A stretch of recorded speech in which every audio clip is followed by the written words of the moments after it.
Hello, mates. I'm Jack. I'm Kenny. And welcome to Rock and Roll Up, the music and wrestling podcast. Here, you'll find our weekly music and wrestling podcast with our signature wacky comedy twist. So wacky. Expect news, Special episodes, controversial hot takes, and comedy features such as Kenny's rant, Jack's joke of the week, and of course, pun association, musical fruit, John Lemon. So wacky. So like, comment, share, and subscribe. You can find us on Spotify, iTunes, YouTube, Stitcher, and SoundCloud. You can get involved with the conversation at Rock Roll Up Pod on Twitter and at Rock and Roll Up Podcast on Facebook and Instagram. Are you ready to step inside the ring with these two heavyweights? Big time. Peace out.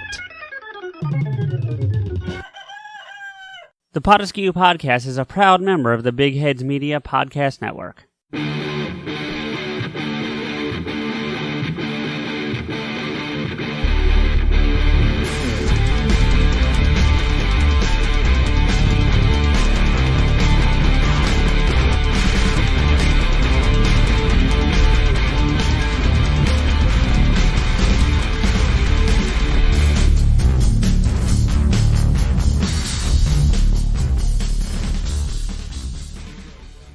Welcome everybody to the PodAskew Podcast. I am CJ, and with me as always is my hetero life mate, Rico. What's up, man? What's up, CJ? Yeah, I almost fucking forgot your name right there. Yeah, well, my Rico. How you doing, dude? I'm good. I'm only your fucking partner who's been like doing this shit with you for a year and a half. Yeah, you know, What's your whatever. fucking name? Yeah, well, you know. I'm not even allowed to say your fucking name on the air. Yeah, I know what you're saying. Which, by the way, on a somewhat related note, we just recently put out the announcement that we're part of the Big Heads Media Network, and when we signed the contract, and I saw it's so rare for me to see your name actually, like, written out in full. It was a little weird to, like, read the contract and see your name written out like that. To see, like, the most Italian fucking name, like, written. Yeah, basically. Yeah. So, it's like, oh, Babada-boopy. Oh. Babada-boopy. So we had a couple of things we're going to talk about today. We got a lot of small things. So hopefully it'll flow through pretty quick. But what do you want to start with? Well, we can start with the Killer Clown. Oh wait, which one? Fuck, because we're doing two separate fucking things with the Killer Clown. Well, like, you're doing two separate things with Killer Clown. Yeah, because you haven't seen. I guess you haven't seen anything recently, huh?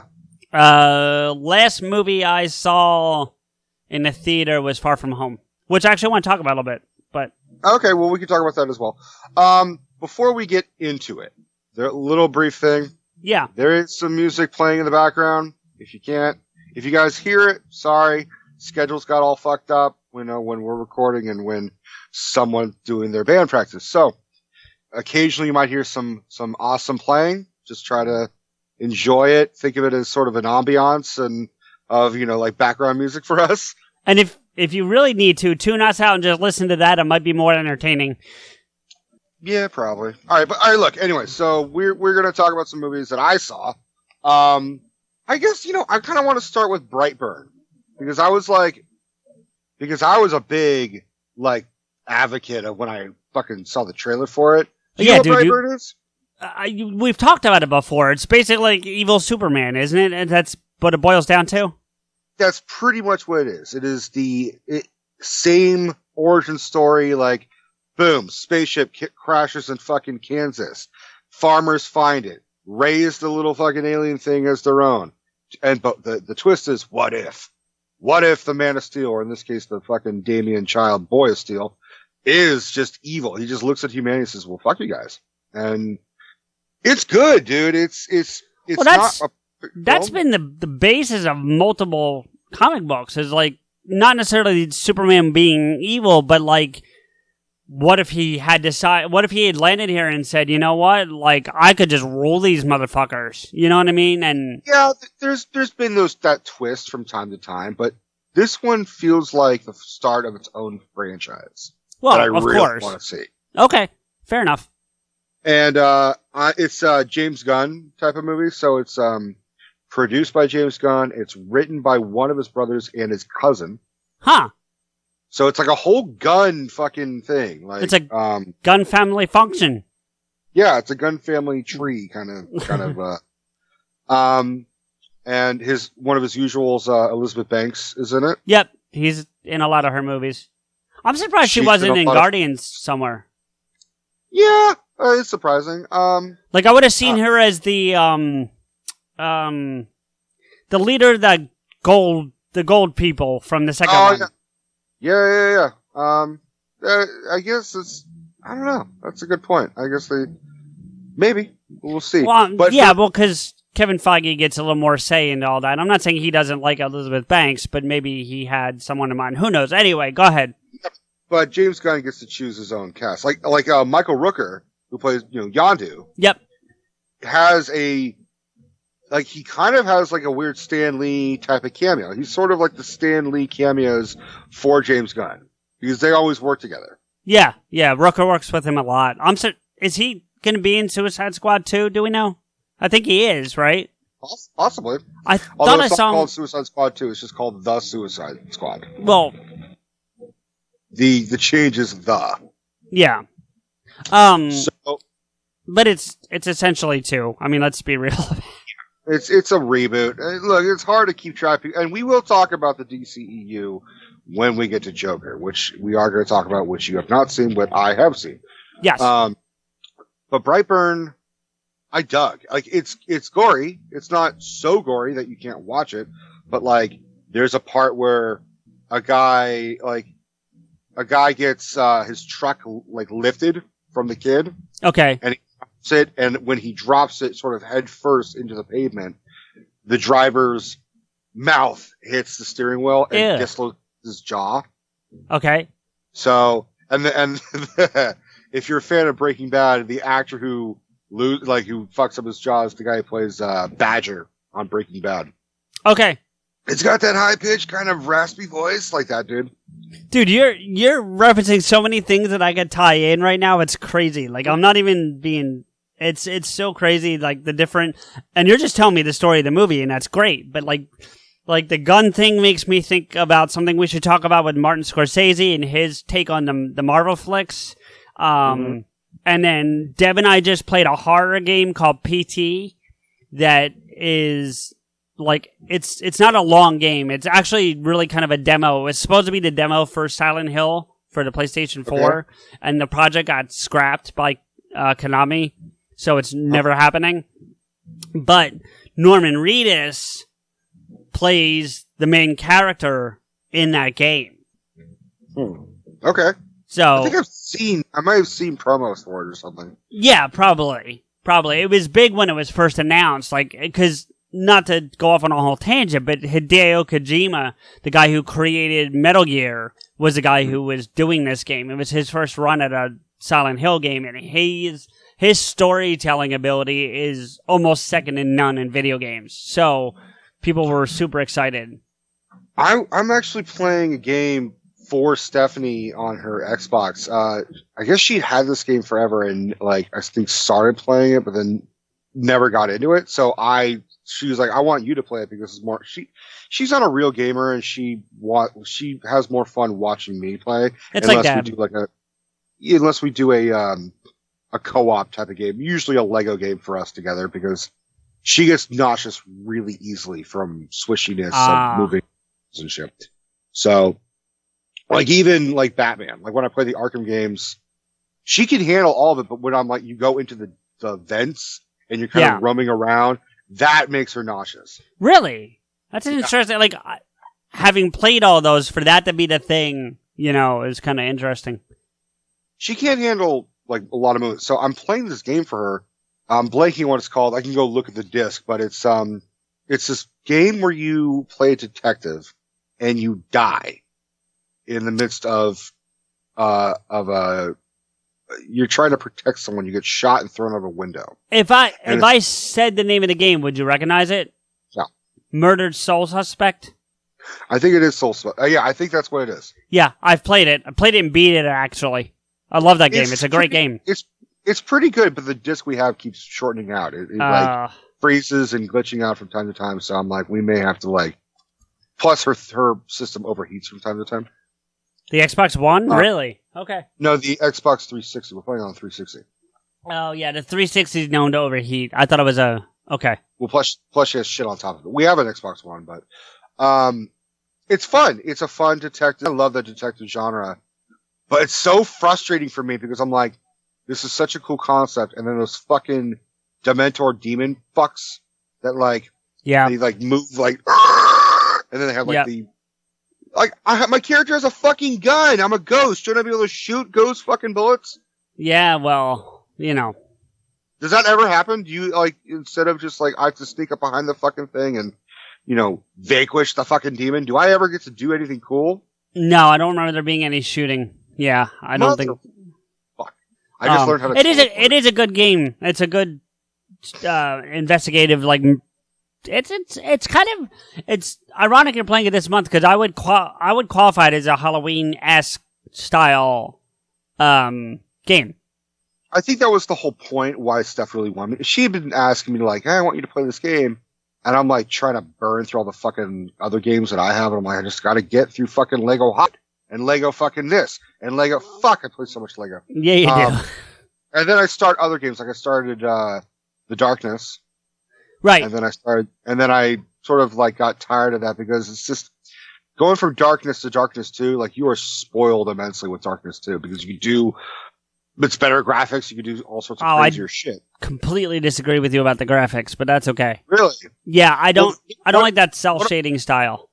I mean, both of them are good. It's just a different flow as well. Yeah, totally. Also, I think the first one is kind of confusing because it's more free roam where like, you have to like get on the subway to fucking go where you're supposed to go. And sometimes you don't know where you're supposed to go.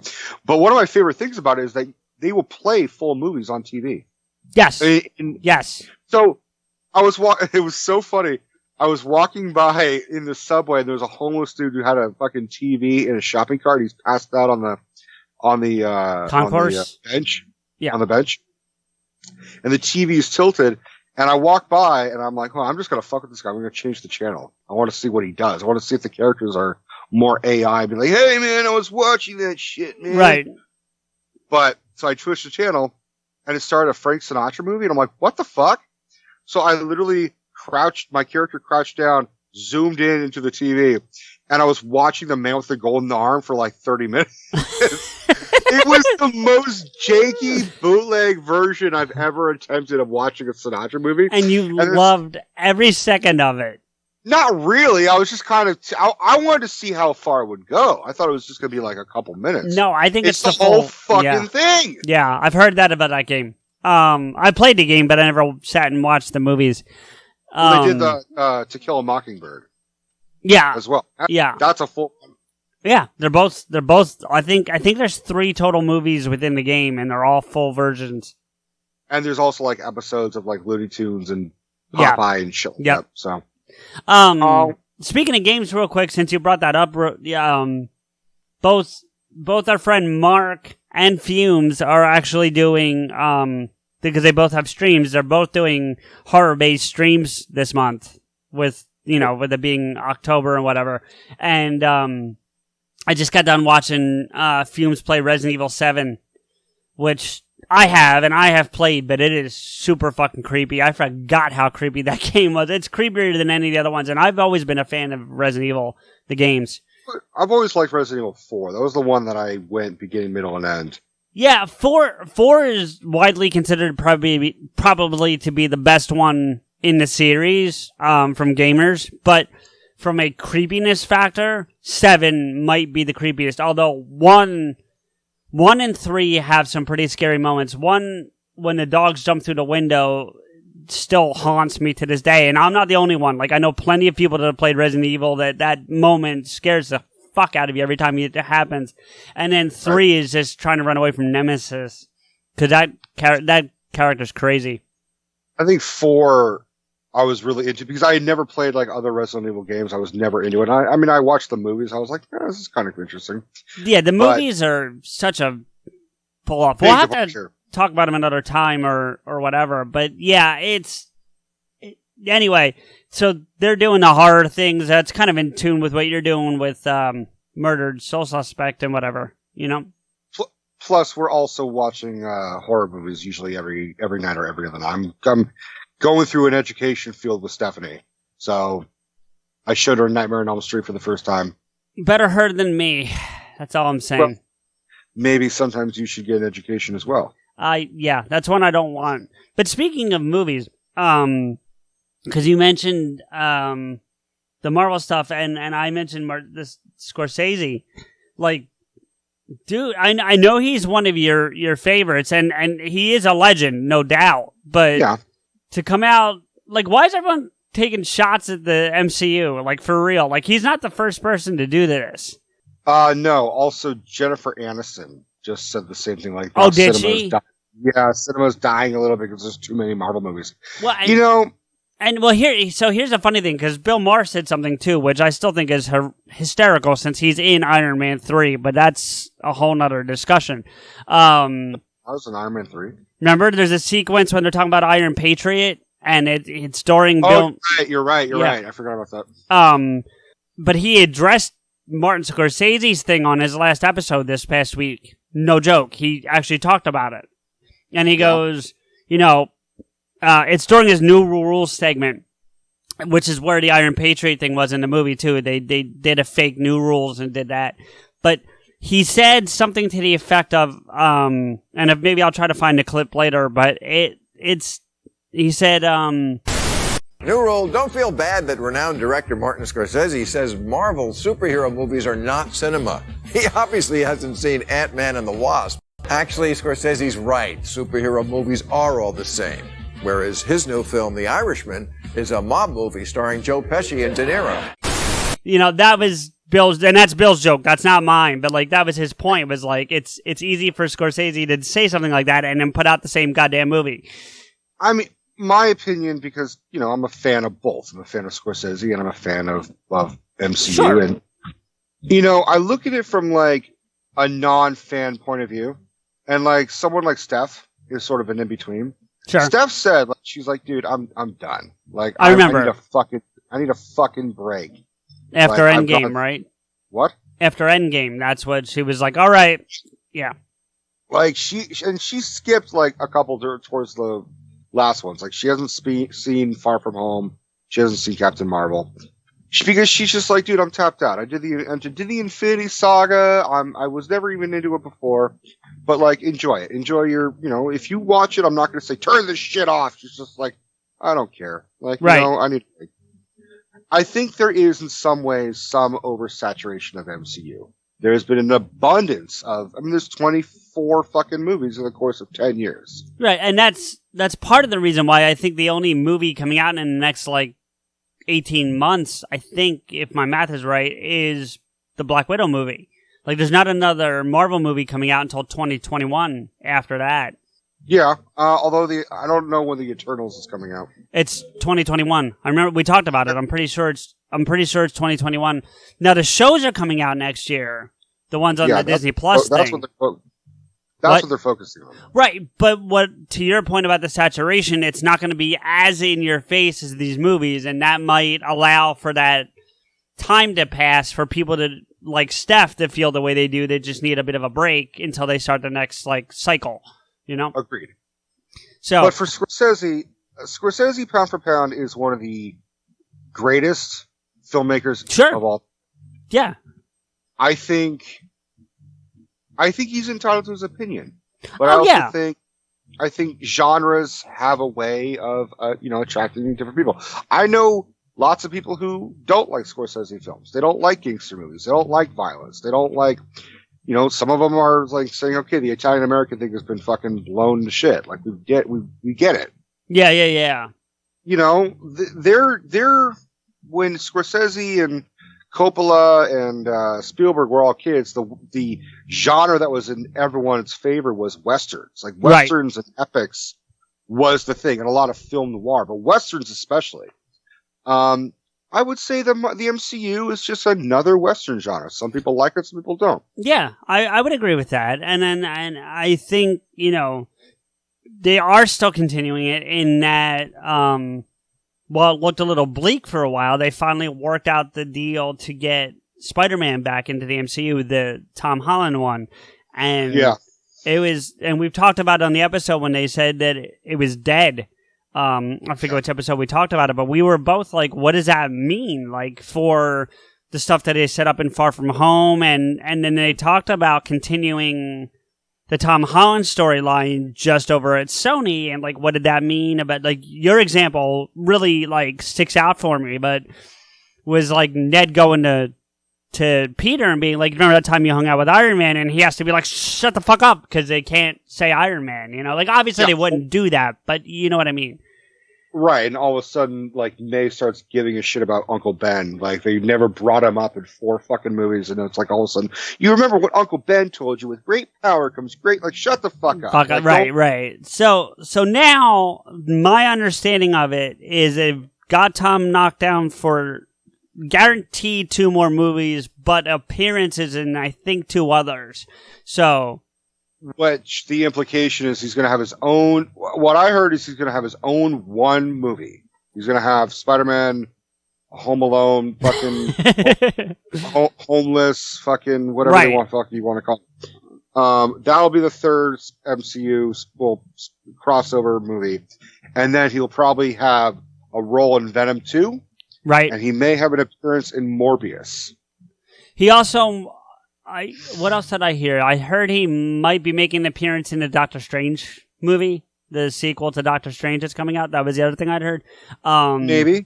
They're also going to be they're going to be trying to do the Sinister Six movie, which is why I think they're going to kind of implement, you know, imagine it like this. Like, imagine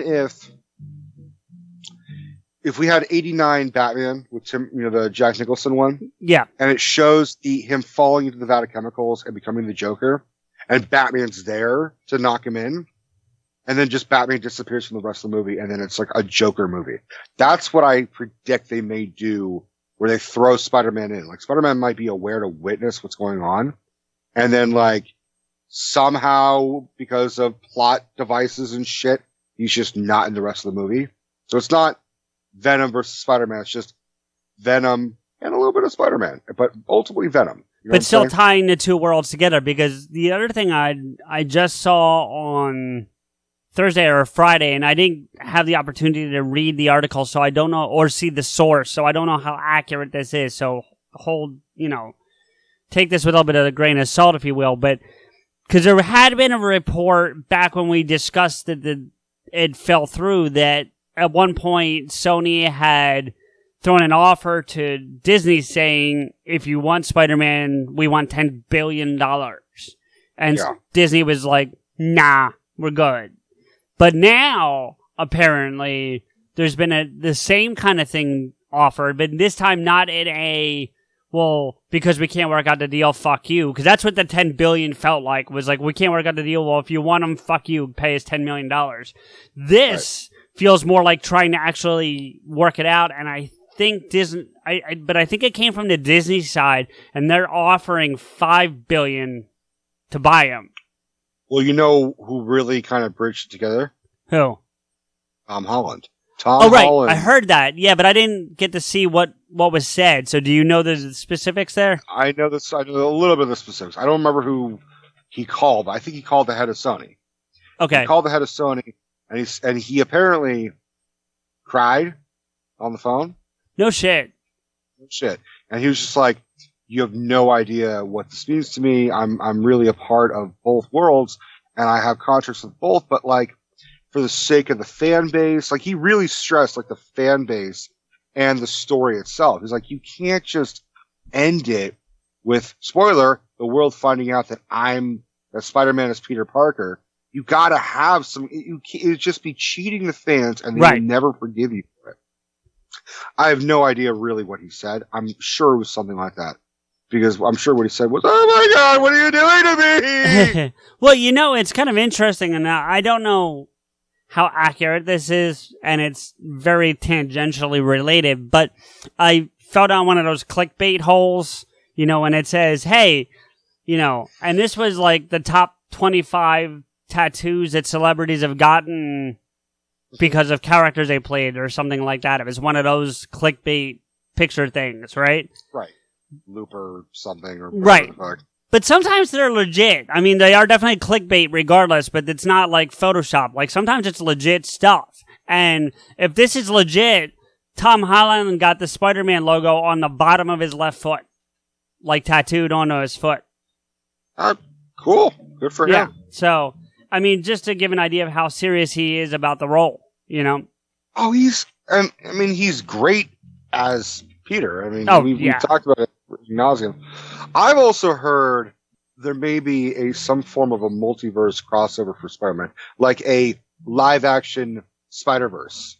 I've heard that. Yeah, I don't know how accurate it is, but I've heard that they're considering it. I think here's what I'm going to say, and I'm completely just giving my opinion, but if I'm Disney, Marvel, Sony, I'm waiting to see how it works with Greg Berlanti and this Crisis on Infinite Earths and how well they pull that off. Now, they're not going to have as much time because Berlanti's going to have like 5 hours to tell the story.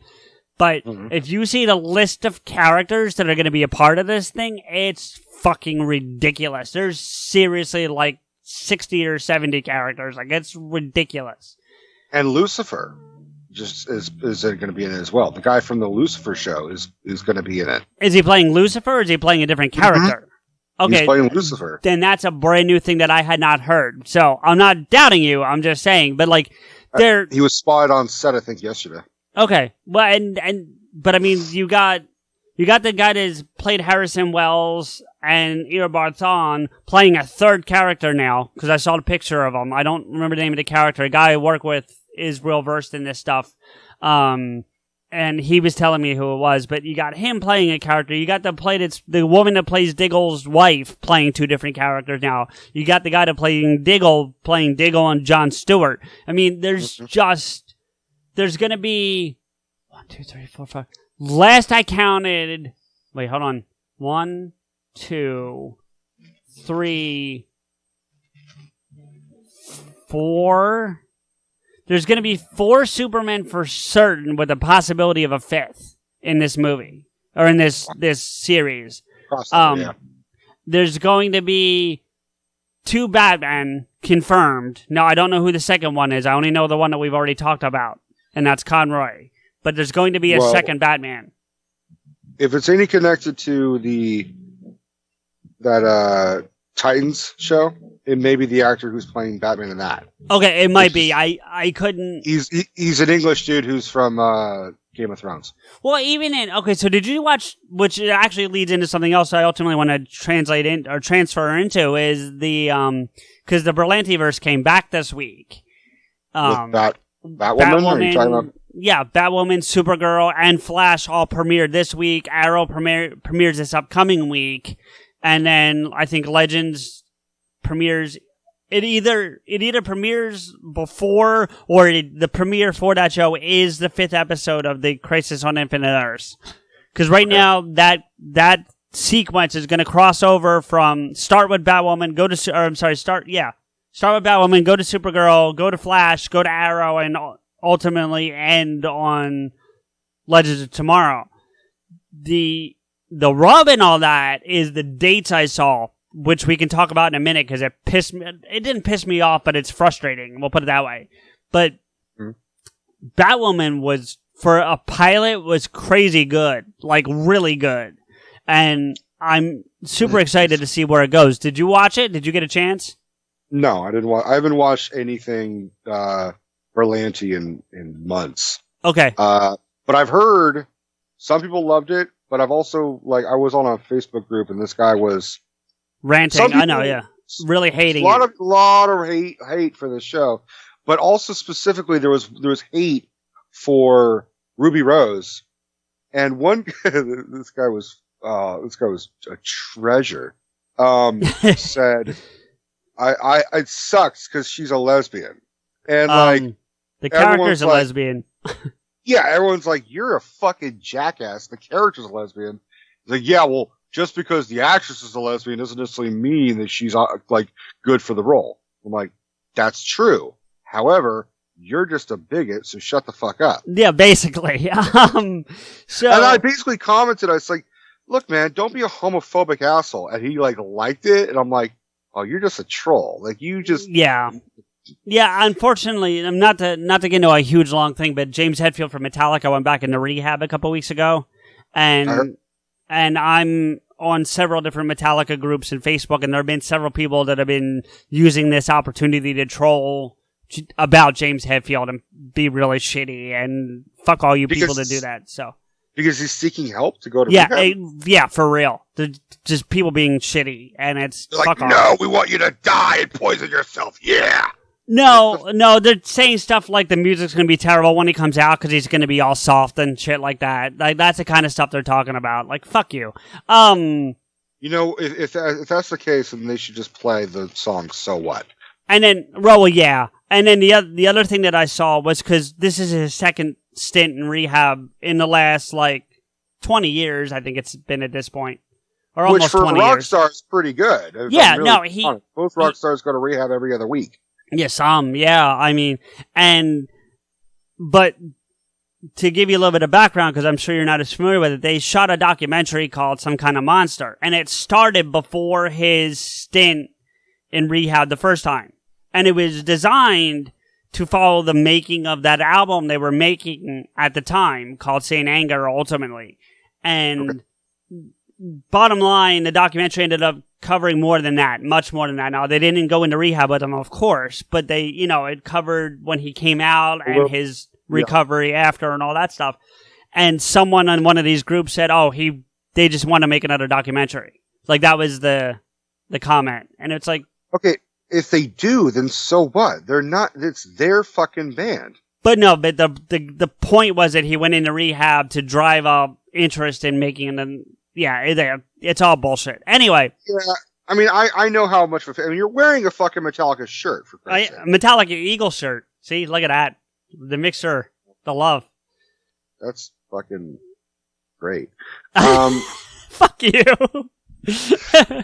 Fuck you. But yeah, so getting back to Batwoman, though,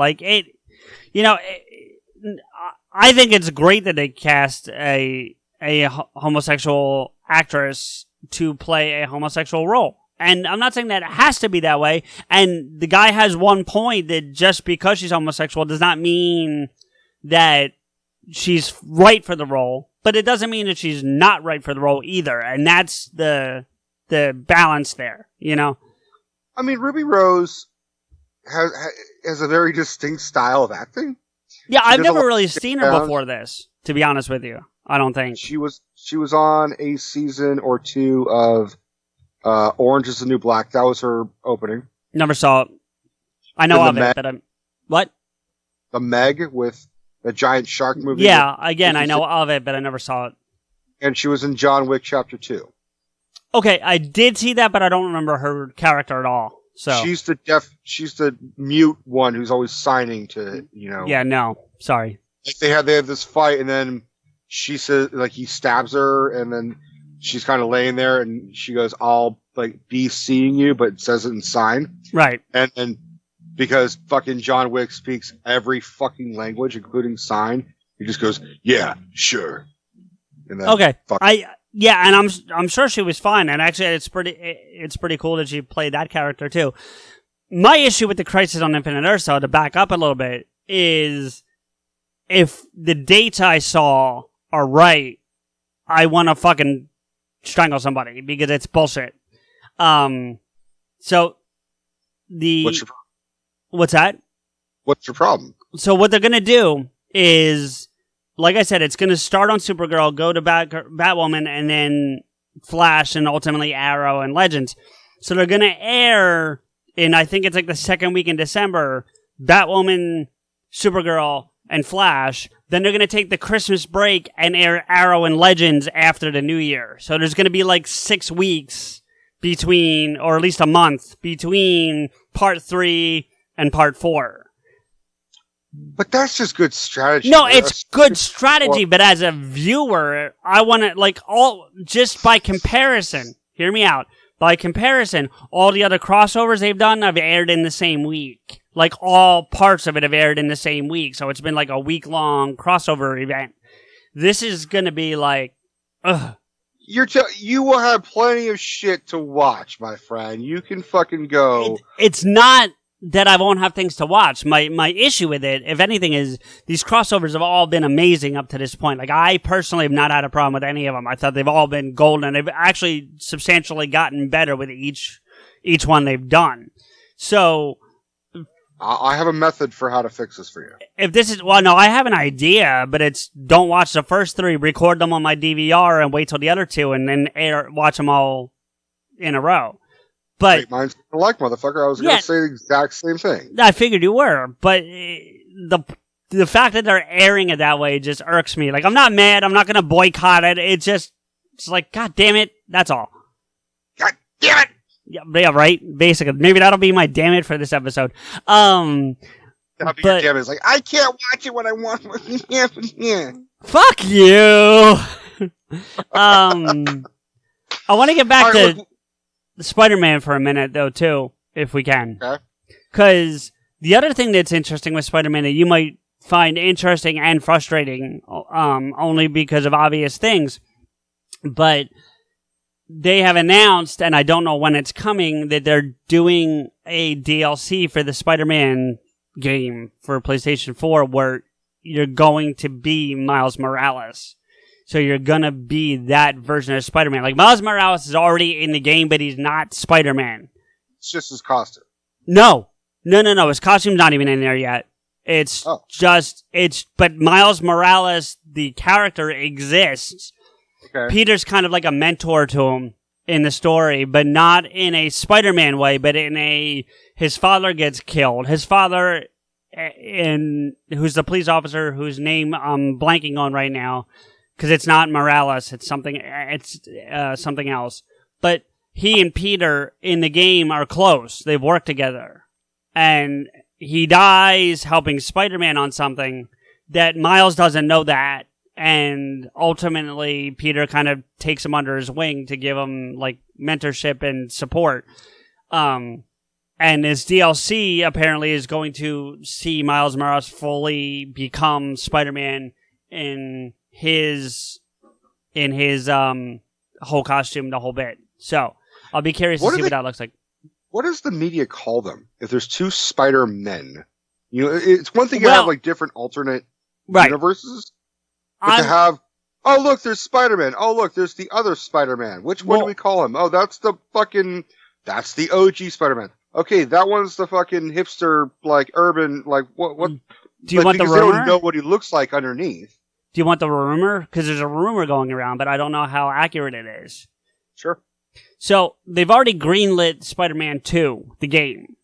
It has the rumor about it is it's going to be all Miles. So the theory is that the DLC will be something similar or akin to Into the Spider-Verse in that Peter dies and Miles takes over. And that's how you get Spider-Man 2. The de facto Spider-Man. Right, and then that allows for Spider-Man 2 to be all Miles Morales. So I don't know if that's accurate or if that's what they're really doing, but that's the the word around the campfire, if you will. So sure. Which personally, as great as this first one was, if that's the transition you're gonna make, I'm kind of okay with that. Like, I think that would be a cool way to transition into the second game and do all that. Because I feel like you got a lot out of Peter Parker in the first one. So if they do end up killing off the character, it's not going to feel cheated, you know? We've also had a lot of Peter Parker. We have, and I think it's time for Miles Morales to get more time. Now, he's had a lot in the comic books, but not in other media beyond Into the Spider-Verse. So it'll be good to see him get a little more screen time, for lack of a better phrase. So I wouldn't mind if ultimately he makes an appearance in the Tom Holland world somehow. You know what I mean? Like, whether it's... Well, no, because you talked about doing this live action Into the Spider-Verse thing that they're considering, and I wouldn't, if that's how you introduce him somehow, But, I mean, maybe, but it was more specifically about reintroducing Tobey Maguire and Andrew Garfield Spider-Man. Right, I get that, but if they could also somehow, even if it's a cameo, I'm not talking about like a full-fledged role, you know what I mean? But here's the thing, is that Miles is also a teenager. You already have a teenager with Peter. So what if you flipped it and had Miles Morales be an alternate, Spider-Man, but he's a grown adult?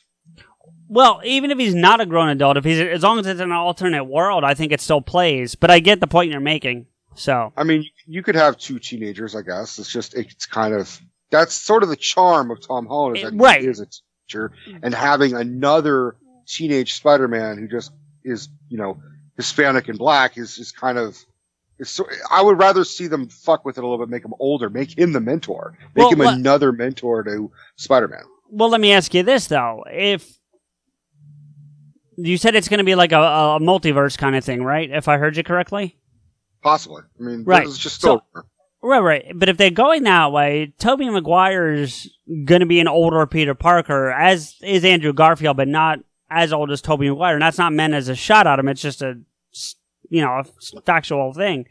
So what if they, again, just taking liberties from Into the Spider-Verse to kill off, let him be on the screen somewhat, but eventually kill off Tobey Maguire, and that's where your Miles Morales is in that world, that teenage Spider-Man. And it could be a cameo, it could be the end of the movie. I don't need him to be through the whole thing, I don't think Tobey or Andrew are going to do it. Especially, yeah, I don't think they're going to. I thought Andrew was on board. I thought I heard that, but maybe I'm wrong. I think Andrew was on board until he kind of was. I think he was disrespected by Sony. He's kind of like, fuck you guys. Yeah, well, they totally didn't do the movie right, but that's not his fault. I thought, we've talked about it before. He was a damn good Spider-Man. Not a great Peter Parker, but a damn good Spider-Man. Yeah. And then, and I think Tobey Maguire. I think, honestly, if Tobey Maguire did it, he's doing it for the money. That's pretty much the only reason. When was the last time you saw a Tobey Maguire movie? Well, that's true, but it could, and yes, the movie could, or the money, excuse me, it could be a big role, but what if it's also just the fact that, I don't know how much reverence he has for the character. I don't. I think it would be. I'd rather him be Ben Parker. I'd rather him be Uncle Ben. I hear you. If you're going to pigeonhole Uncle Ben being shot again... Well, I don't know that they're doing that, but...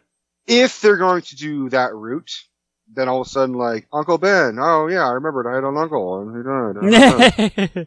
But yeah, then so have Tobey do it. Because I could see Tobey and Marissa Tomei be a couple. They look totally. Like I could see that. Well, and we've talked about Far From Home, but I just watched it again recently with Deb now that it's out on disc. So I've been through it again. You and I both did. You and I were both watching them relatively the same time. I was at work. Yeah. Unplanned, by the way, just for the listeners. Yeah. We didn't call each other and be like, hey, I'm putting the movie on, let's watch it. No, it was I texted you about something. You're like, yeah, dude, I just saw that part. So, first off, it still plays. I think it still plays well. Second view, because for me, it's the second or third viewing. So, it still plays. It's actually growing on me more than Homecoming. For a while, after the first time I saw it, I still liked Homecoming better. I'm actually starting to like it a little more. I like Homecoming more based on Michael Keaton. I think Michael Keaton is a real strong part of the movie. Agreed, but Jake Gyllenhaal did a pretty damn good job as Mysterio. He did. He was the best Mysterio we've ever had. He's the only Mysterio we've ever had. With the exception of animated series and video games. But yeah, he's the best live action Mysterio we've ever had. And I agree. I think Far From Home is a great film. I think I still am I think my biggest issue with it is I'm just not used to seeing Spider-Man outside of New York. Even him in Germany it's not him in Germany. It's him in an airport. It kind of works. Yeah, there was there was a thing, an extra that kind of addressed that and how they enjoyed taking him out of his normal environment. It was a way of showing that he could be more, and the idea behind it apparently was to show the character, meaning actually show Peter Parker that he could be more than just New York, but didn't have to be the world as he was with Infinity War and Endgame. There was an in-between that he could be a part of. He's stretching out his neighborhood. Kind of, yeah. Well, there's just some, like, there was a video game where at one point you're, like, in the jungles. Yes, like, that's, Shattered Dimensions, I think, yeah. So, to me, that was always super weird. Like, it was weird. Like, Spider-Man in the jungle. It's just a fucking weird... But that's sort of my... It still was a fun game, and it was still fun to do. But that's still my same opinion. I'm like, yeah, it works, because Spider-Man is... You know, it would be the equivalent if, like, there was an underwater, like, Atlantis type of thing, and Spider-Man happened to, like, go into this base. You know what I'm saying? Like, yes, he's a hero, but it's also weird to see Spider-Man on another planet. You know what I mean? It's just... Oh, when he was in Infinity War. Yeah. That was weird, too. Did you... You watched the disc, but did you watch the extras at all? Any of them? No. Okay. There's a short on there called Peter's To-Do List. And it's, I want to say 10 minutes long, maybe 15. It's not super long, hence short. But it's that sequence that they used in the trailer with the cops where he goes, and it's him going to get, also from the trailer where he goes to get his passport. Mm-hmm. And then there's actually a sequence with Mr. Delmar. Mr. Delmar's got a new stop, and he's reopened, and there's a sequence where he's in there buying, like... Do you remember when he's talking about sitting on the plane with MJ, and he bought the double adapter so they could both listen to... It's him buying the double adapter at Mr. Delmar's shop. It's things like that, and it plays. I almost wish they had actually left it in the movie, because it would have been smooth enough that they could have left it. It would have made the movie 15 minutes longer, but it would have been, I think it would have been worth it. So, but it was good to see that sequence, because you and I are both huge fans of that sequence with the cops where they're like, are you going to be the next Iron Man? He's like, I'm too busy doing your jobs. You know, I just thought that was a great sequence. So to see it in quote unquote cinematic form and to have a copy of it, like to be able to say, I have that now, is pretty cool. So, one of the things that I also saw. By the way, I'm sorry. We did a damn it for when we did Far From Home. And maybe, you know what? No, maybe I'll use it for this episode, so I can't say it. Never mind. Okay. I'll tell you off air. So, because it is October, and Halloween is around the corner, I also saw It Chapter 2. Now, this is going to basically be like a quick little review, because CJ is not a big horror fan, as we all fucking know. When they make a good horror movie, then maybe, That's not true. You didn't like Halloween. Haha, fuck you. Yeah, it wasn't good. Haha, fuck you. I reiterate, fuck you. Fuck you. So did you see the movie It with Tim Curry? Nope. Like the miniseries? Okay. Nope. So do you have any idea what It is? I know it's a clown, like a killer clown or a creepy clown of some sort, but that's the extent that I know. And it's got the red, like, it's white face with, like, red lines, and I know a little bit of what it looks like. I actually saw a very cool meme, before you get into this, that I could tell you about that I just thought was kind of funny. It was a picture, and at the top it says, no clown could ever make me, like, I guess he tries to lure you in or something. And instead of the normal Pennywise, it was a woman body. And it said, you can never make me, and then ... because it was just like this attractive woman. And no clown could ever lure me. Okay. Like, right, I saw the same meme. I loved it. It's like big boobies and big booty and like, just like, it's like Pennywise, but like, in like fishnet and shit. Stripper Pennywise. Her name would be Dollarwise.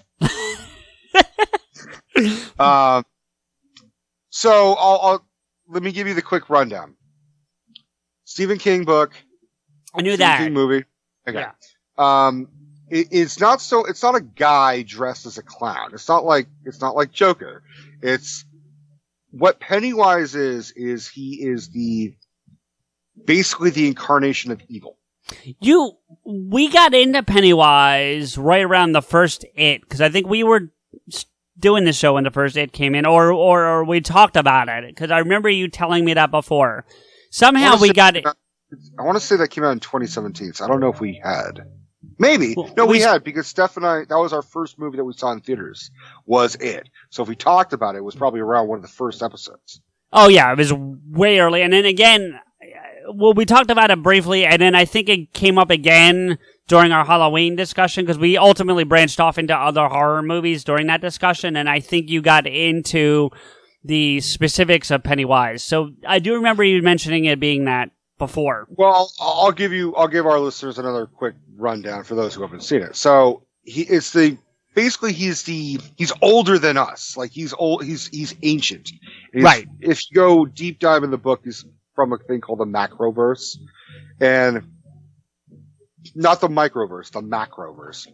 And he's able to shapeshift, so he can take on the form of what we fear, and he tends to scare children more, because children are easier to scare, and scaring, essentially, as he puts it, salts the meat for flavor, and because he eats them. It kind of sounds. I'm making half a joke here, but did you ever see Little Monsters with Howie Mandel? No, but I'm very aware of it. Okay. I actually love that movie. I think it's fun. It's a fun movie. Like, I know it's not a scary movie. Well, it is if you're very little. Well, okay, but I'm saying compared to, like, an It, or a Nightmare on Elm Street, or if you want to call Halloween a horror film. Suck my big head. By the way, we're so getting kicked off this network. Well, in the meantime, you can look us up on Big Heads. Yeah. Anyway, go ahead. There's a little plug-in. Shit. What Pennywise does is he feeds every 27 years, and then he goes back into a hibernation stasis. 27 is a pretty specific number. Is there a reason behind that? It's really 27 to 30. Like it can always alternate, but it's always 27 is like the bare minimum. Right. Like sometimes he oversleeps, sometimes he gets up early. You know what I mean? Yeah. So he changes. That's part of the appeal, is that there's these 7 kids that are all sort of outcasts in their community of Derry, Maine, where they. Like, one of them has glasses, the other one's a fat kid, the other one's black, and it's worth mentioning. It's Goonies? It really is kind of like Goonies, except there was no black people in the Goonies. That's true. They had one Asian kid. Yeah. He's the token not white kid. But, Short Round. Short Round, yeah. Well, Data is really what his name is. Well, yeah, but it's the same actor. Okie dokie, Dr. Jones. Shit, Short Round. So.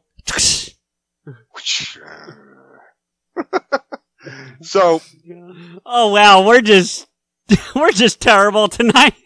Yeah. It is. The reason why I brought up the fact that he's black is because the book is set in the 50s, so that is kind of like a social commentary of like. Okay. He's not like, oh, he's our token black friend. It's just like, no, it's like everyone. There was open racism, especially in New England in the 50s. Right. There was also the one girl who was super poor, and her dad is the janitor, and also was trying to fuck her. Like, this is like, because of Stephen King, like, every character's got some darkness. See, it's so weird. I mean, not to get off on a thing, and I don't want to get off a thing, but like, I understand. And I joke a lot with you about Halloween, but ultimately I understand why people get it. I didn't get it, and I'm not going to pretend that I got it and that I just say things for, comedic purposes. Like, I didn't get it. I didn't. But, like, Stephen King, the only thing of his I've ever enjoyed is Shawshank. We'll put it this way. The only thing I know of his that he's done, because I know he's done a few things that I don't think I was aware he had a hand in, but the only thing that I know he's been a part of that I've actually ever enjoyed is Shawshank. Well, that's because you still haven't seen Green Mile. I know you haven't seen Oh, Mountains. that's right. I forgot he did have something to do with that. Yeah. I'll tell you right now, having not seen it, but knowing enough about it and seeing little parts of it, and we've already discussed all that, I probably would enjoy it. So, like, I'm not saying I won't enjoy that, but I'm saying stuff like Pet Sematary, It, Cujo, Monster, what's it called? Monster Trucks or something like that? Or that's a Stephen King. Kevin Smith talks about it all the time, but it's like Mack trucks that become possessed and come to life. It's a terrible movie. You did one called Christine. There's that too, but no, this is something different. Well, I would recommend Secret Window. Secret Window is a pretty good underrated one with Johnny Depp. Okay. He's a writer who someone accuses him of plagiarism, and he's out like in his cabin in the woods because he's going through divorce. So he's like got writer's block, and then someone's accusing him. So it's like all about trying to prove that he wrote this story before this guy, and the guy is played by John Turturro, and he's a hick. He's got like, "You stole my story," like that kind of, it's a really good kind of. I mean, there's also The Shining. I mean, love it or hate it, it is a Stephen King one, and it's creepy. I just never particularly liked his adaptation. You just didn't like. If I recall, neither did King. Like, he didn't like it either. Oh, you must have seen Stand By Me, right? No, I haven't. Holy shit, dude! You should see Stand By Me. That I think you'll probably love. You know what? It's the Goonies in the 50s. Yeah, but I didn't like the Goonies. Like, I'm not a fan of the Goonies. You have a Goonies shirt. What are you talking about? I got it from fucking Loot Crate. It was one of those shirts that month. No, fuck everything else we're talking about today. How do you not like the Goonies? It just didn't. I don't hate it. It's not like I hate it. It just didn't grab me like it's grabbed other people. Same thing with E.T. We've talked about that. Like, I'm not a big E.T. person. Like, yeah. What was your childhood? I'm curious. What do you mean?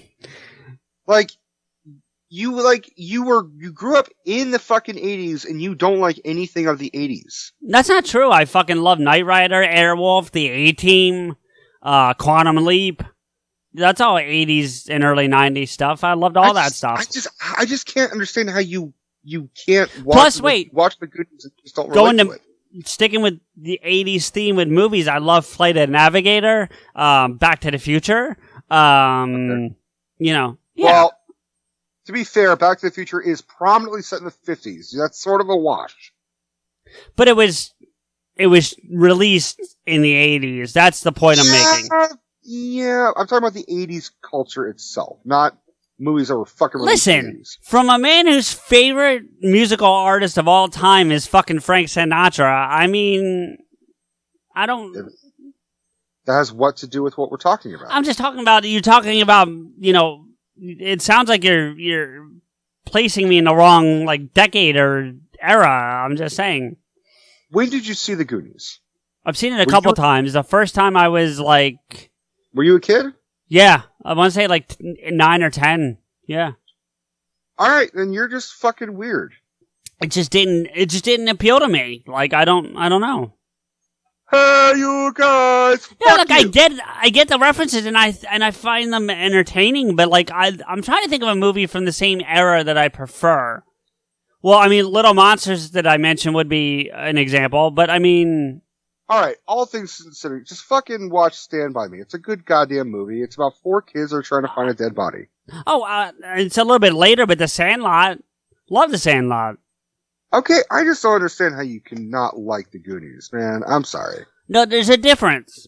There's a difference between I just don't have a feeling towards it, really. Like, it just doesn't appeal to me. But I don't... I'm not going to say the Goonies is the best fucking movie ever, but it's definitely I think I probably prefer Goonies over E.T. I definitely prefer Goonies over E.T. Now I think about it.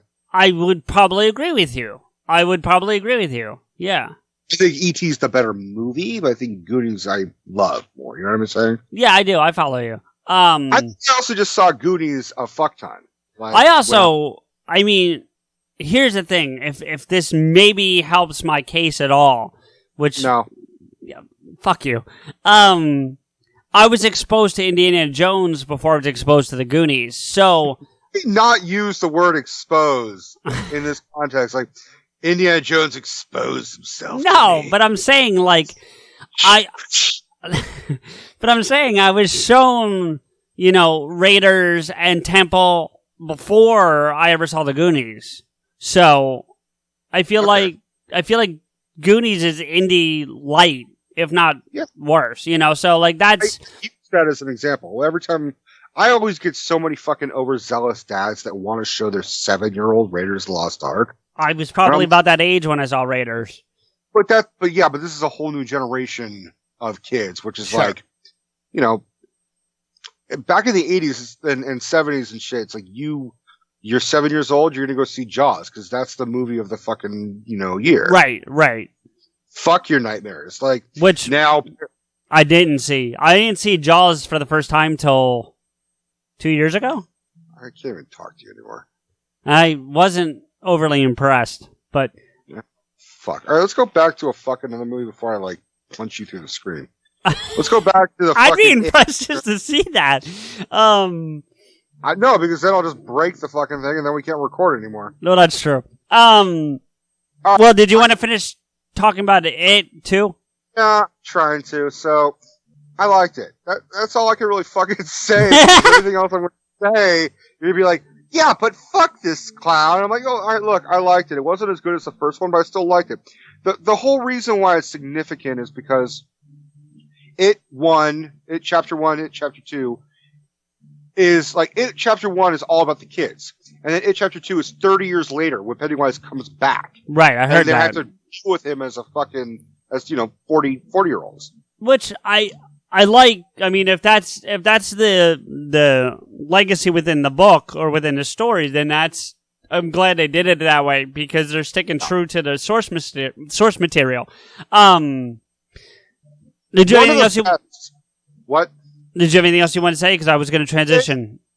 One of the best kid to adult castings ever. Whether you like horror movies or not, you watch this, you're like, holy shit, they fucking cast this motherfucker perfectly. I'd heard that. I heard that they did they did it justice in that transition in all aspects, including the casting. So, yeah. Bill Hader as the adult Richie Tozier is just cinematic gold. I mean, he's playing the adult Finn Wolfhard. If I heard correctly, James McAvoy's in this as well. Am I correct? It's James McAvoy, Jessica Chastain. Okay. Bill Hader. And there's some other people that I don't know their roles very well, or their actors very well. Those are sort of the heavy hitters. And then Bill Skarsgård comes back as Pennywise. And for me, Pennywise, I always preferred Tim Curry's, because Tim Curry I grew up with Tim Curry. Now, Bill Skarsgård, great. I'm sorry. It's just a different interpretation. Right. Now, question, and this is not me breaking balls, this is me legitimately asking a question. Pennywise wouldn't, because he's not actually a clown or a person as a clown, he should not age, right? So that using the same actor works. Yeah. Am I correct? Yeah. Okay. Yeah. Speaking of Tim Curry, real quick, I saw a meme right before we started where it's Wheel of Fortune. I know. I saw it. Oh, you saw that? Okay. I think Maddie posted it. I think that's why we both. Was it Maddie? Okay, yeah. I didn't. Yeah, for the listeners though, it's the Wheel of Fortune board, and it's got like TR, a bunch of blanks, and then IA or AL. I think is it? No, I don't think the U was on there because of what the ultimate word ends up being. I don't think the U was there. I think it was just AL at the end, and it's a picture of Tim Curry as Dr. Frankenfurter. And he says transsexual, and then in the next shot is the word filled in, and it says traditional, and it's him looking sad, and that made me smile. Transsexual. Which, believe it or not, I've never seen that either. But I I fucking hate that movie. I'm sorry. I never saw it. You watch. That'll be the fucking movie that you like. This is a fucking amazing movie. I'm like, fuck you. That movie sucks. No, I've seen parts of it and it didn't appeal to me. I'll tell you, my favorite Tim Curry movie, and I know you're going to think I'm going to say Hunt for October, and it's not. Clue. Yes. I fucking love Clue. And I heard they're rebooting that. Fuck off. Although, Ryan Reynolds is involved, and someone else that I actually like, and they say they want to do homage to the original movie. So it's not meant to be like we're better. It's meant to be multiple fucking endings. It might. I didn't see, but the idea is that they do want to give love to the original material. So hopefully it'll be good. Well, I love Tim Curry. I love his Pennywise because his Pennywise it just sounds like an old dude in New England. He's like, and that's for me, you know me, the voice is key for anything. Yeah. Yeah. And Tim Curry is one of the most famous scenes in the book and the original miniseries and in it is a little boy, Georgie, is, lose his paper sailboat down the drain. The clown, says, has the sailboat and tries and lures him and then ultimately rips his arm off and kills the kid. And that sort of that's the first murder of everything. And that sets the tone for everything. Right. So to give you a comparison, because I can do impressions of both, Tim Curry's Pennywise is, "Hi there, Georgie. Don't you want a balloon?" And does this kind of raspy, very wise of your dad, Georgie. Very wise.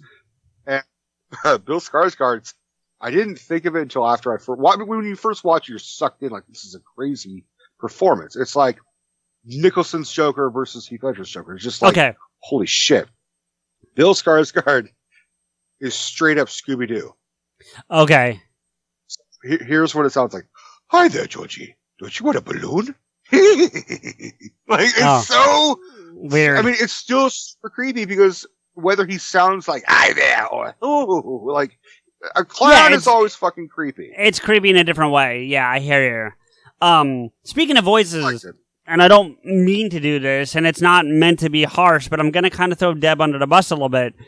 She had no idea Mark Hamill did voices. She only knew him from Star Wars. So the other day, somehow it came up and I was telling her some of the voices he's done and she was like, "Oh, wow." So it's not meant to like say bad things about Deb. She just didn't know, so when I filled her in, it was really kind of surprising to her. And, obviously his biggest role, vocally speaking, would be the Joker, which someone say my name. Which, by the way, you earlier mentioned, I would say fuck off to this clown. The Joker that's out there right now is a clown I would say fuck off to, because fuck that. Yeah, I mean, all clowns freak me out. Like, no, I meant the movie. Not to the point where I can't... Oh, you mean the new Joker movie? Yes. Well, I saw it. I know you did. And rarely do we talk about things off air because we want genuine reactions from each other, but you and I did actually talk about that off air a little bit, and you didn't change my opinion, but you at least gave me a different perspective. Because I've thought about it, I've let it percolate a little bit. Sure. It reminded me of a quote that Maddie said to us, which was, he was talking about the Leto Joker.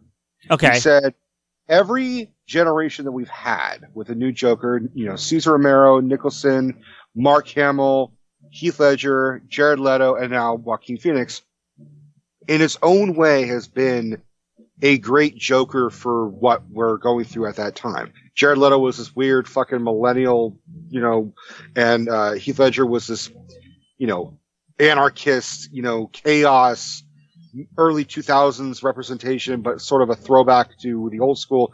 Nicholson was a gangster, shit like that. Right. And I'm looking at it, I'm thinking, if Joaquin Phoenix's Joker had come out in the 80s, it would be revered as like, oh my God, this is some of the best. This is the best interpretation. It would have set the tone. It would have been hard to top it.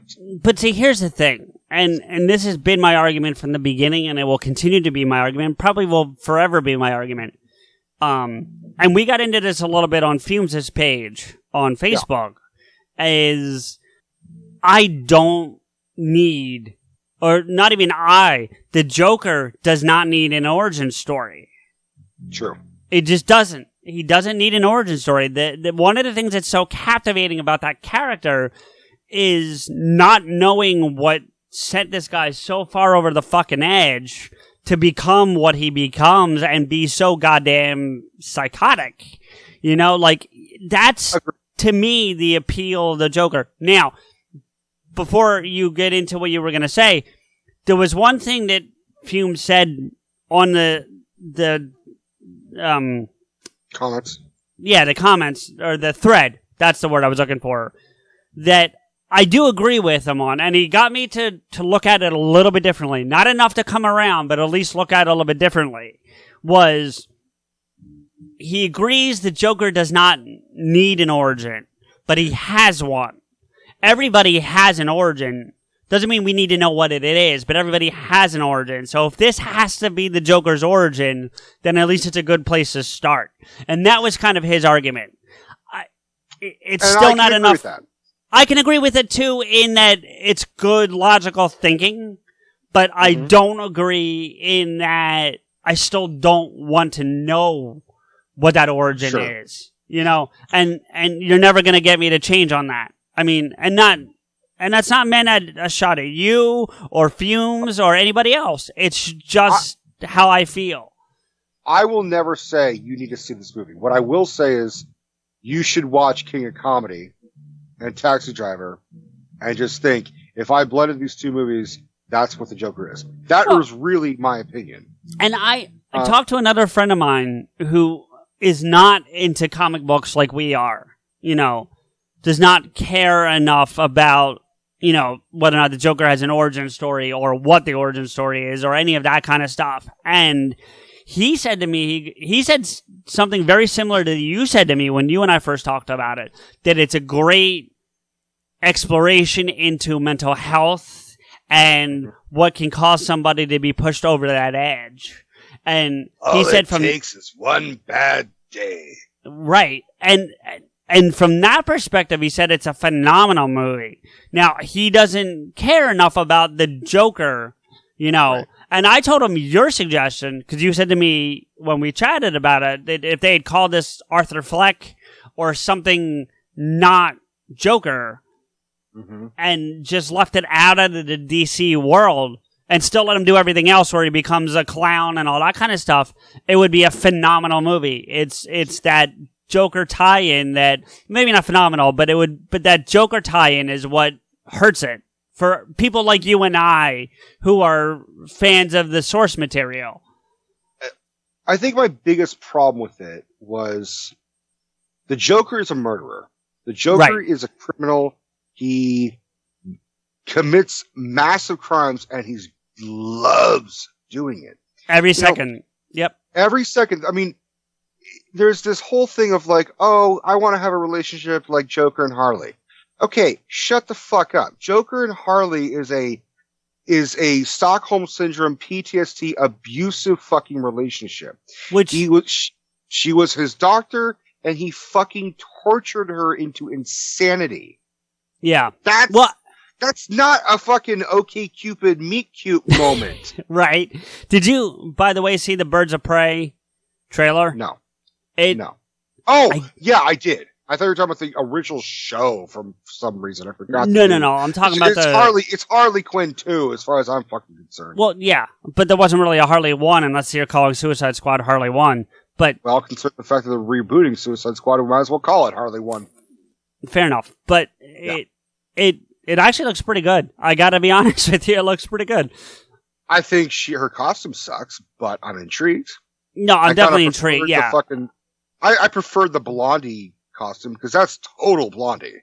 Yeah, I hear you. But it's going to be interesting. And then I'm going to tease something for a second. But there's another version of what happens to Harley ultimately that we're going to be exploring soon. that I'll be curious to see reaction on. What are you implying? We'll see. Is there something you want to tell me? No. All right, so, but do we have anything else?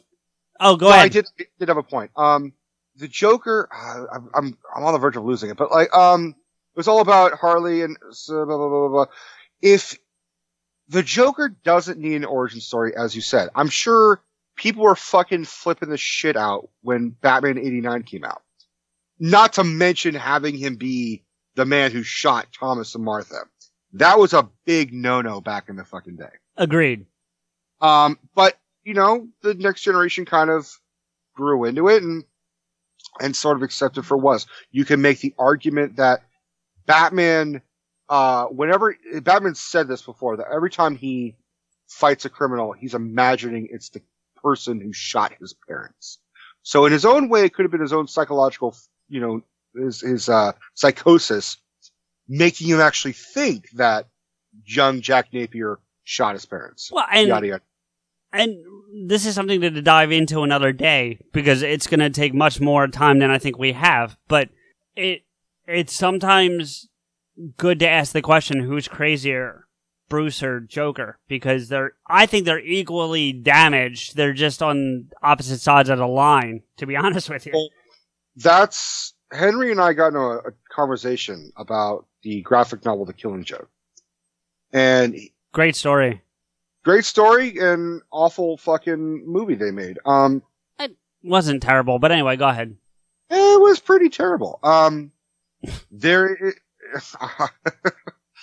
was the joke at the end, and they tell you for those who fucking don't know what I'm talking about, read the fucking Killing Joke.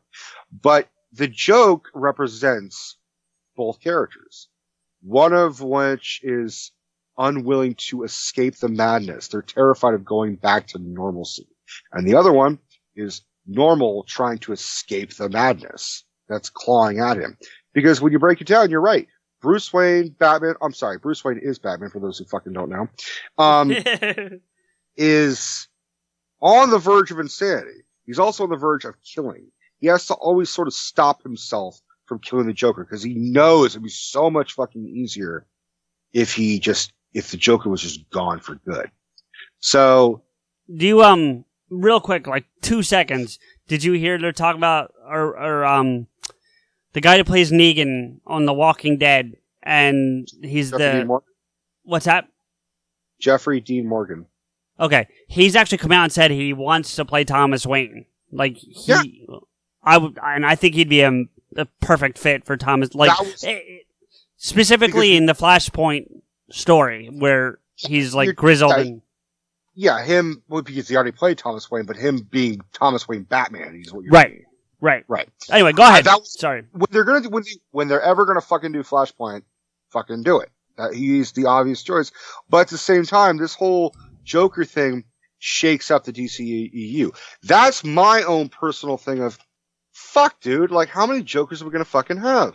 Right, well, the argument that kept coming through on Fumes' thread was that this is like an Elseworld story. So it's a one-off, side story, which, okay, fine. We'll see. I will say, the Joker has said for his origins, he's like, I prefer to have my origin story be multiple choice.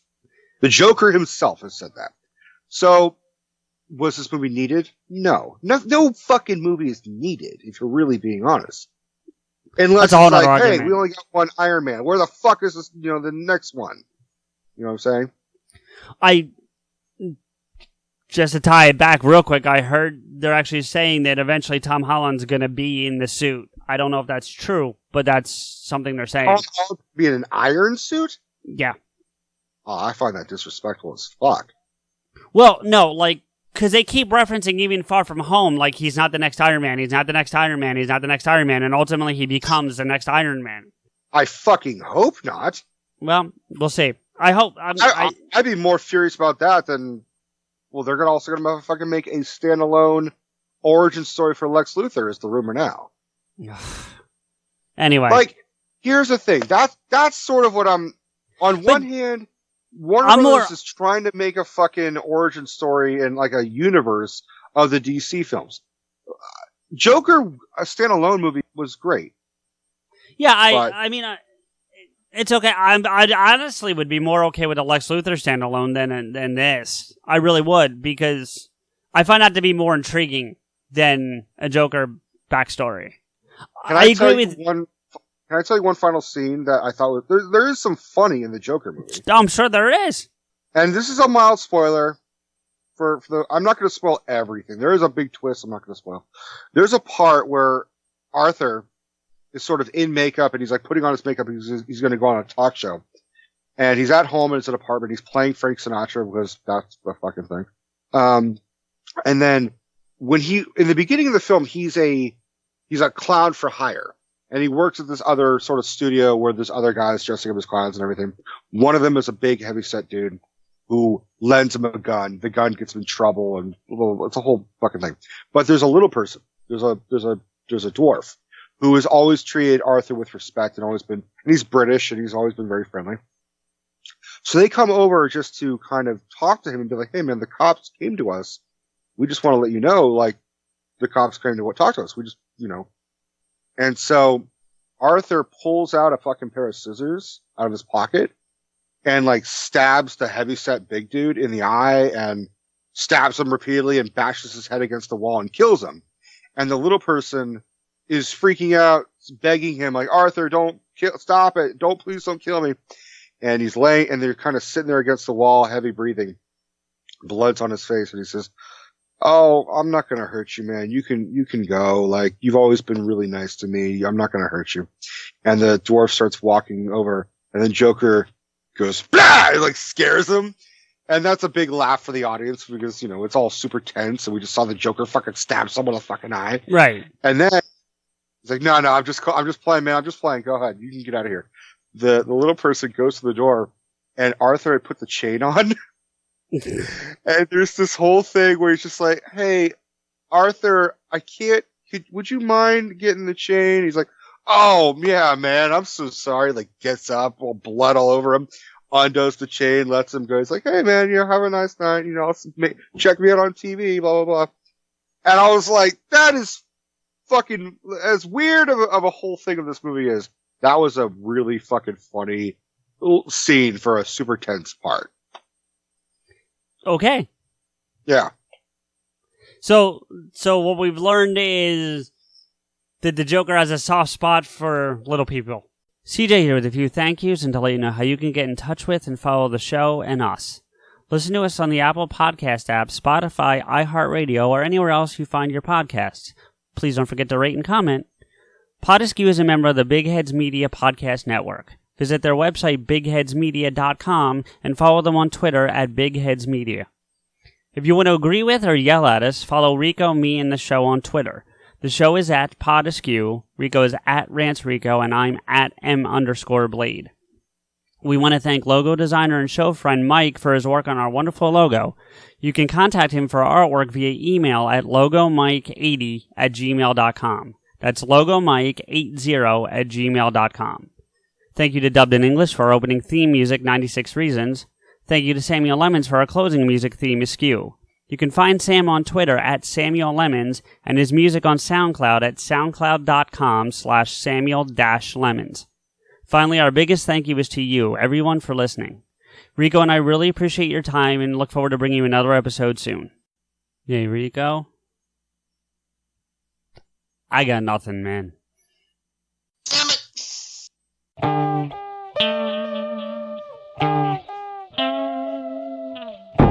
PodAskew.